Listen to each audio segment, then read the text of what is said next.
Alternative Radio.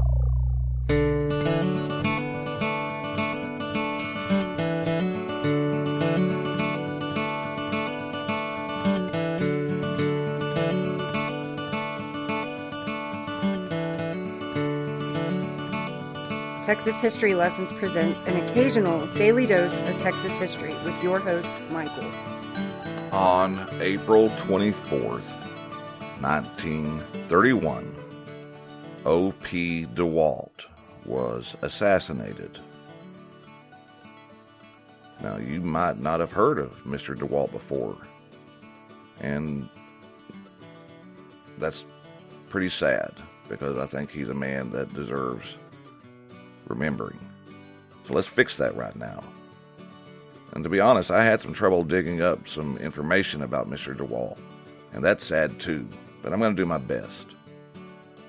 Olen P. DeWalt, usually referred to as OP, was born near Livingston in Polk County, Texas, around the year 1890 to John and Caroline DeWalt.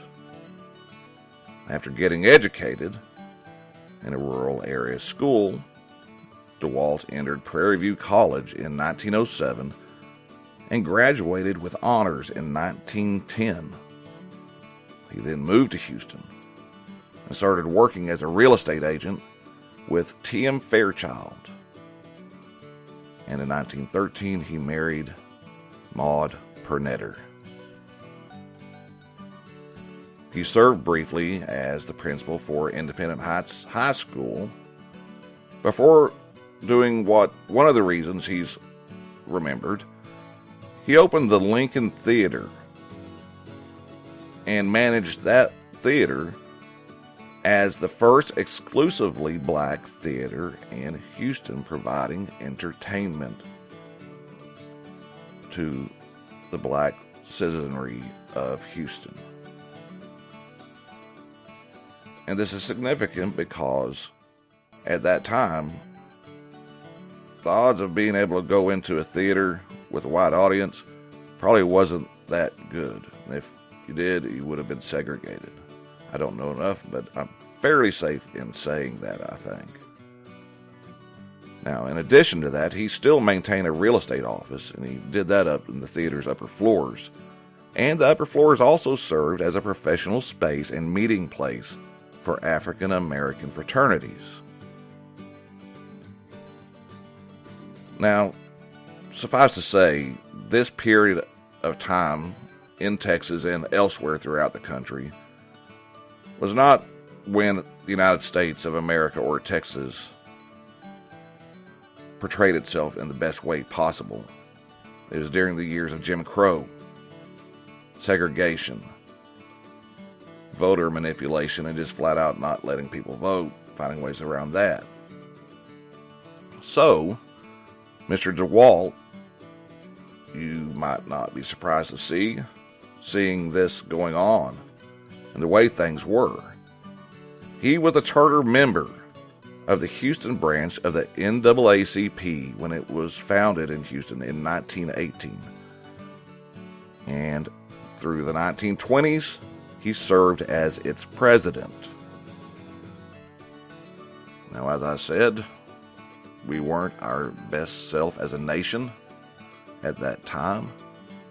And during these years, the KKK was growing and spreading its message of hate and gaining influence in all kinds of ways. It became pretty strong in Texas. And the truth of the matter is, the Klan controlled many town and city governments throughout the state, and even had, sadly to say, a significant control in the Texas state legislature. Now, this is another important reason we need to remember Mr. DeWalt, because Mr. O.P. DeWalt, he took a vocal stand against the Ku Klux Klan and worked as an influential civil rights leader decades ahead of the civil rights movement that most of y'all are probably more familiar with, of the 50s and 60s. He fought against the Democratic Party's effort to exclude black participation in voting by their white-only Democratic voting primaries. And he also worked for the establishment of a branch of the National Urban League in Houston. Now, the National Urban League is a historic civil rights organization originally based in New York City that advocates on behalf of economic and social justice for African Americans and against racial discrimination in the United States. Now, remember the time as I've described it. This is a time of increased lynchings throughout the South. And after speaking out passionately against the KKK, Mr. O.P. DeWalt was shot to death on April 24th, 1931, in front of the Lincoln Theater. The police of Houston left it on the books as an unsolved crime. Funeral services were held both in Houston and then in Livingston. He was buried where he was born. And he packed a lot of good into his 41 years. It would have been interesting to see what he could have accomplished had he been given another 41 or so years. So today, with this Daily Dose of Texas History, we honor the memory of this valiant man that stood and fought on the side of justice.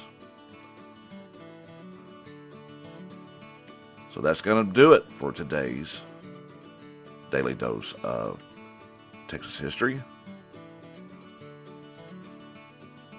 It's an important subject to remember. I'm going to try to learn more about him and the events of that time personally. But that's going to do it for today's episode. As usual, the theme music is by the great Derek McClendon. So thanks again to him. Go check out his songs everywhere that you can. And I'm not going to end the show with a song today. I'm just going to let the theme music play out and follow that with a brief moment of silence. Consider today a day to think about what he was able to do, what happened to him, and think about a way that maybe we can try to carry on his legacy and try to make the world a better place today. Because while we've come a long ways, if we're going to be honest with ourselves, we've got a lot of room for improvement. So God bless y'all. Take care of yourself. Take care of each other. Be kind. Adios.